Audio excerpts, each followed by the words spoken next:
Assalamualaikum warahmatullahi wabarakatuh. Saya Siska Ferananda, mahasiswi Universitas Muhammadiyah Lampung, Prodi Perbankan Syariah. Di sini saya akan memberitakan optimisme pasar modal di masa pandemi. Era new normal di pertengahan pandemi ini COVID-19 menjadi tema utama perbincangan di berbagai sektor di pasar modal Indonesia, turut direspon para investor dalam menentukan keputusan arah investasi. Membincangkan optimisme di tengah pandemi, Bursa Efek Indonesia atau BEI mengundang wartawan untuk menginformasikan perkembangan pasar modal Indonesia secara virtual. Saat ini, hampir seluruh kinerja indeks bursa global mengalami penurunan. Indeks harga saham gabungan IHSG turun sebesar 21,13%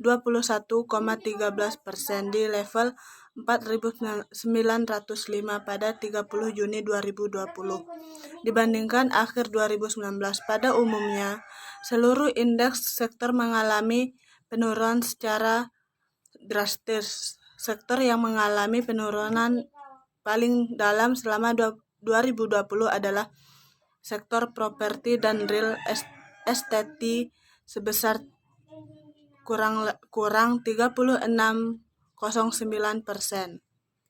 Di sisi lain, sektor consumer good menunjukkan kinerja indeks yang relatif baik dibandingkan indeks acuannya IHSG dan LQ45. Bahkan sektor ini mampu mencatatkan kinerja positif sejak pengumuman kasus 19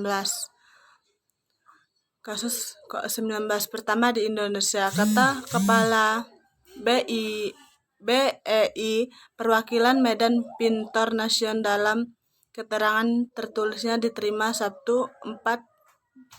Sabtu tanggal 4 bulan 7 2020. Positifnya, aktivitas perdagangan justru terus meningkat. Rata-rata frekuensi perdagangan meningkat 9,64% menjadi meski aktivitas ekonomi nasional dibayangi pandemi COVID-19 tidak menyurutkan minat perusahaan untuk masuk ke pasar modal, ucap Pintor. Perkembangan initial public offering atau IPO, terdapat 29 perusahaan tercatat baru di BEI sampai 1 Juli 2020 dan 22 pipeline pencatatan efek saham baru.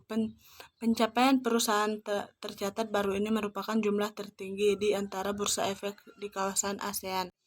Hingga 17 Juni 2020 terdapat 296 perusahaan tercatat atau 43,3% dari total perusahaan tercatat di BEI telah menyampaikan laporan keuangan aktual 1/2020. Total agregat laba bersih dari 296 perusahaan tersebut pada kuartal 1 atau Q1 2020 mencapai 63,4 triliun atau mengalami penurunan sebesar 19,71% dibanding periode yang sama tahun sebelumnya.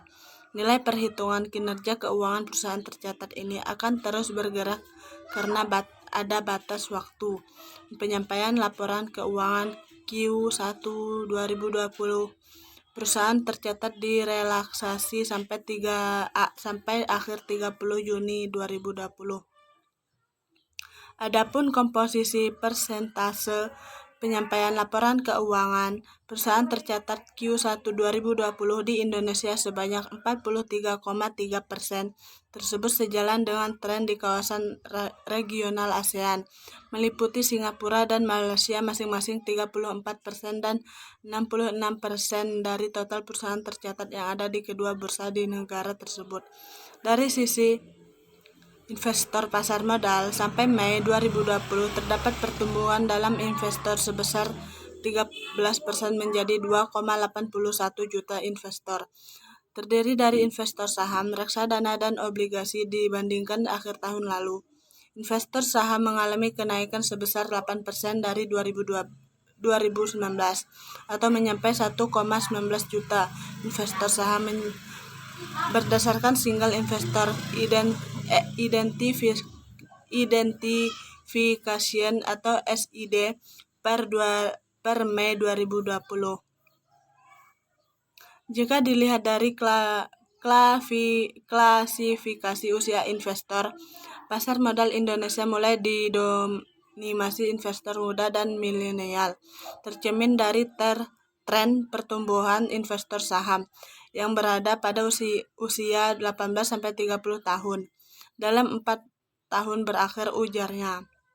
Pertumbuhan aktivitas investor retail dalam 3 bulan terakhir juga melonjak secara rata-rata, naik lebih dari 50% periode April-Juni 2020 dibandingkan periode yang sama pada tahun sebelumnya. Dari sisi jumlah produk berbasis lokal, indeks pertumbuhan exchange rate fund atau ETF yang eksponensial membuat Indonesia menduduki peringkat pertama di ASEAN seiring dengan pertumbuhan yang signifikan sejak 2018. Pada Juni 2020 telah dicatatkan 2 produk ETF baru di BI sehingga sampai saat ini telah terdapat 45 ETF tercatat, 22 manajer investasi, penerbit ETF, dan 7 dealer partisipan ETF di pasar modal Indonesia. Nilai transaksi ETF secara keseluruhan juga menunjukkan peningkatan yang signifikan pada beberapa tahun terakhir, dengan rata-rata pertumbuhan sebesar 55% sejak 2016 sampai dengan 2019.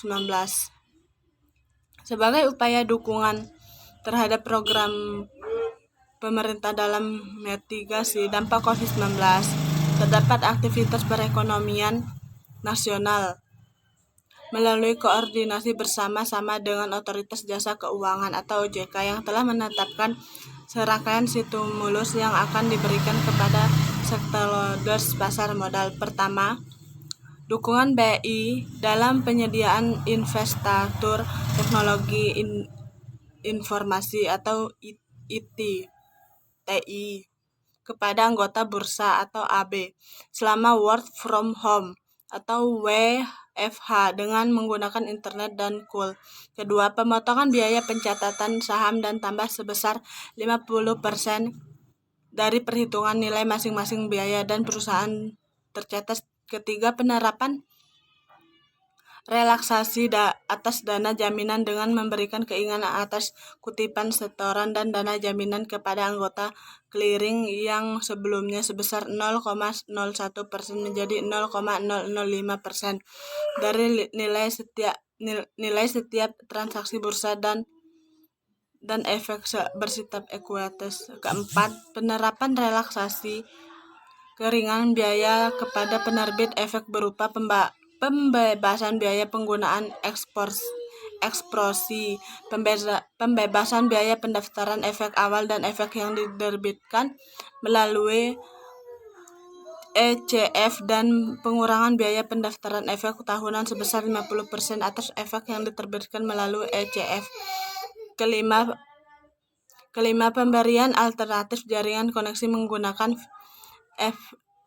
VPN, penyesuaian biaya penyimpangan saving fees sebesar 10% dan sebelumnya 0,005% per tahun menjadi 0,0045% per tahun. Keenam, dukungan kepada industri reksadana berupa pemberian alternatif jaringan koneksi menggunakan VPN, penyesuaian biaya bulanan produk investasi untuk produk investasi yang terdaftar, dan pembebasan biaya pendaftaran produk investasi yang didaftarkan. Sekian dari berita saya ucapkan terima kasih. Wassalamualaikum warahmatullahi wabarakatuh.